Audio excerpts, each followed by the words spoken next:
Imagine, tu es censé être comblé. Le couple est stable, l'avenir semble écrit.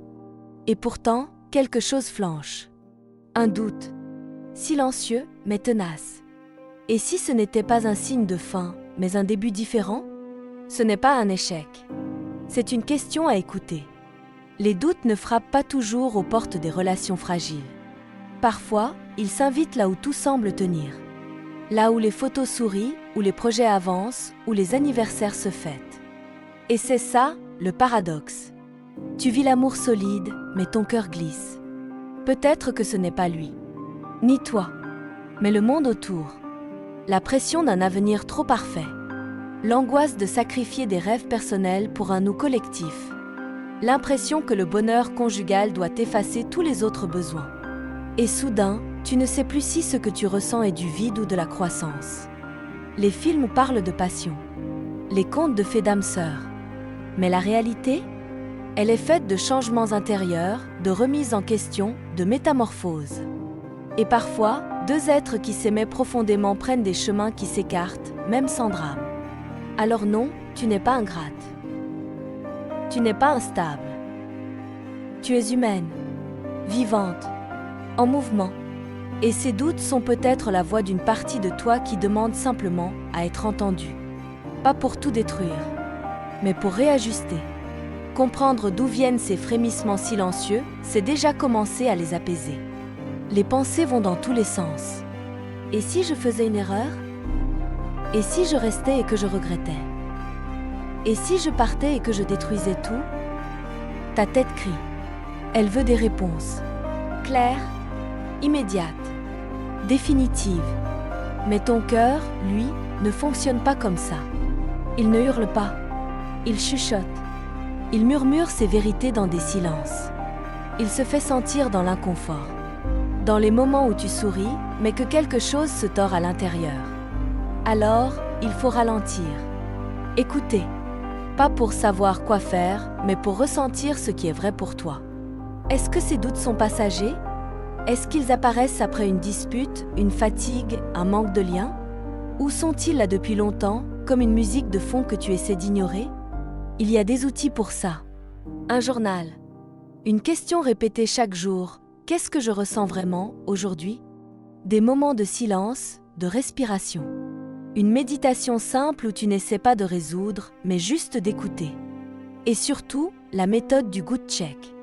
Quand tu penses à continuer, ton corps se détend ou se crispe? Quand tu imagines partir, est-ce de la peur ou de la paix?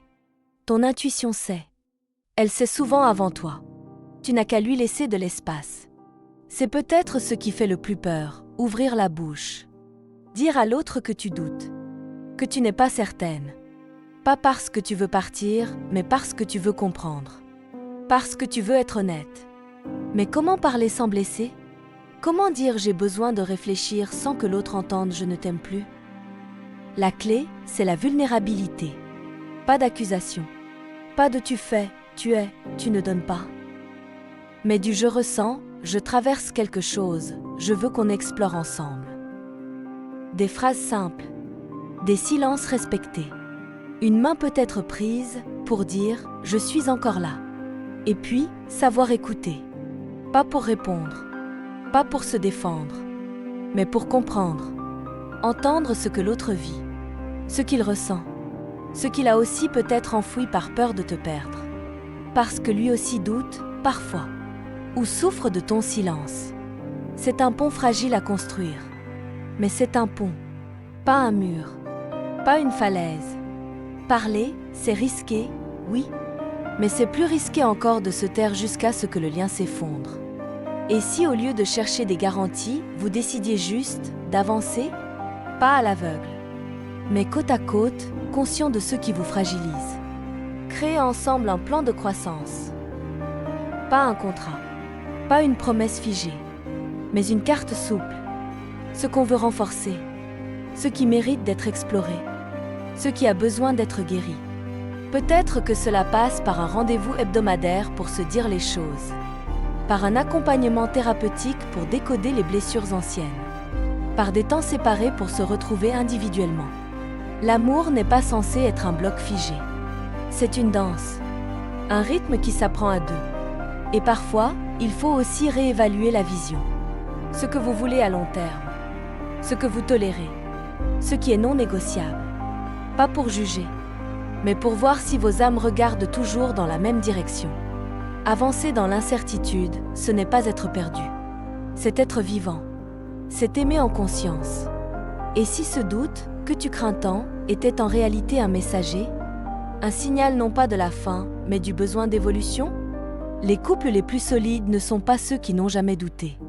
Ce sont ceux qui ont osé traverser l'inconfort, qui ont remis en question sans tout jeter, qui ont transformé les non-dits en dialogue, les silences en compréhension, les hésitations en construction. L'amour durable n'est pas un conte de fées. C'est un pacte renouvelé, une décision quotidienne. Ce n'est pas l'absence de conflit, mais la capacité à en sortir grandi.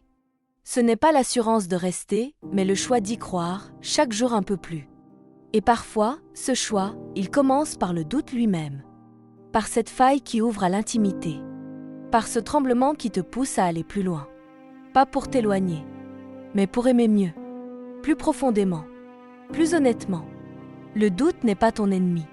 C'est le début d'un nouveau dialogue avec toi-même et avec l'autre. Si cette vidéo t'a parlé, abonne-toi. D'autres mots t'attendent. Des mots pour comprendre, pour guérir, pour avancer. Et peut-être pour aimer autrement.